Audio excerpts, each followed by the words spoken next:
આને કહેવાય સાચું વૈભવી જીવન.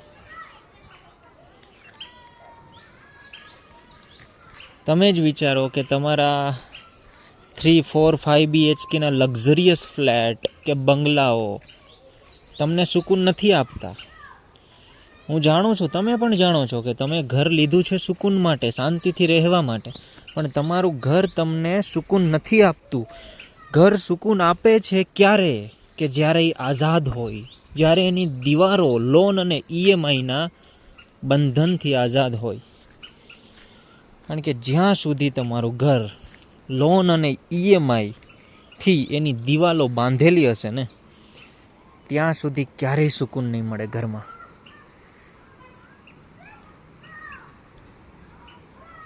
ચલો, સેટરડે સન્ડે ફ્રી છું તો થોડીક લોન અને આર્થિક આઝાદની થિયરીઓ શેર કરીશ. કારણ કે અમે રિટાયર્ડ લોકોને છે ને આવા ધંધા કરીને જ, આવા ટાઈમપાસ કરીને ટાઈમપાસ કરવાનો હોય.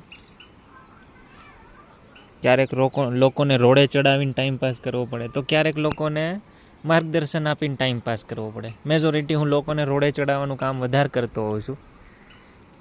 કારણ કે કીડા મકોડાથી ખદબદતા સંસારમાં જ્ઞાનની વાત કરવી એટલે એક મૂર્ખતા અને બેવકૂફી છે.